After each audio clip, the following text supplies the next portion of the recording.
Photo निघतो आणि तो सगळीकडे व्हायरल होतो, बरोबर का नाही? फोटो निघतो आणि तो सगळीकडे व्हायरल होतो.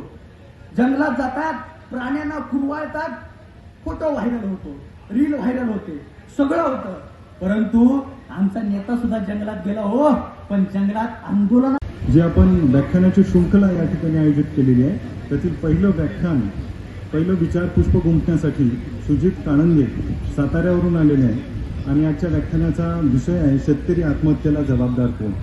आपल्या ज्या विविध 17 मागण्यांसाठी या ठिकाणी आपण उपोषण सुरू केलं आहे, त्यातला सगळ्यात महत्त्वाचा भीषण आणि ज्वलंत प्रश्न शेतकऱ्यांची कर्जमाफी असो, दिव्यांगांचे, परितत्वांचे जे प्रॉब्लेम्स असो, अनेक प्रश्नांना घेऊन आमचा नेता जहागीरदार आहे. बच्चू कडू जे आहेत ते अमरावतीच्या राष्ट्रसंत तुकडोजी महाराज यांच्या भूमीवर या ठिकाणी अन्नत्याग आंदोलन करतायत. आपल्यासोबत बच्चू भाऊ, आज दुसरा दिवस त्यांच्या आंदोलनाचा आहे.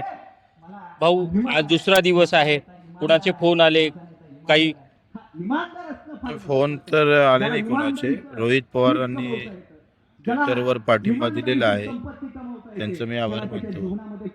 खरं तर शेतकरी, शेतमजूर, दिव्यांग याच्यासाठी पक्ष आणि जात धर्म पाहू नये हा मोठेपणा त्यांनी दाखवला, त्याबद्दल त्यांचे आभार. टिकेत साहेब आज येणार आहेत, निश्चितच त्याची ऊर्जा आम्हाला भेटणार.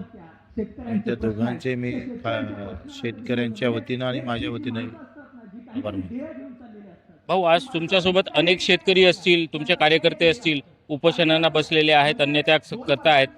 नेमकं या अन्नत्यागच्या आंदोलनातून प्रश्न सुटतील असं वाटतं का?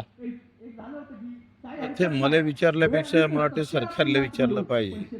आमचं काम आहे हे प्रश्न शांततेनं सरकारसमोर मांडायचे, आणि शांततेनं नाही झालं तर मग भगतसिंगाच्या मार्गाने मागू.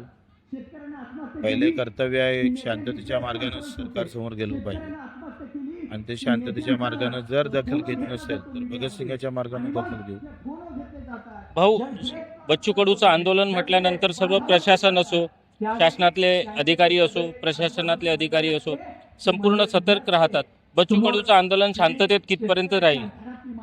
14 पर्यंत आम्ही वेळ देतोय. 14 नंतर आमची आंदोलनाची दिशा बदलेल.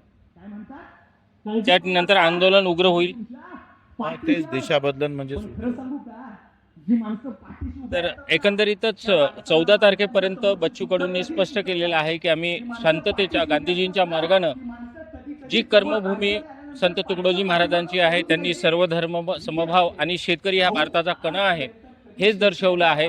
त्यांच्याच नियमानुसार आम्ही आंदोलन करू. आणि 14 नंतर जर सरकारने आमचे प्रश्न सोडवले नाहीत, आमच्या मागण्या पूर्ण केले नाहीत, तर हे आंदोलन आणखी उग्र आणि तीव्र होऊ शकतं. धनंजय साबळे, मुंबई तक, अमरावती.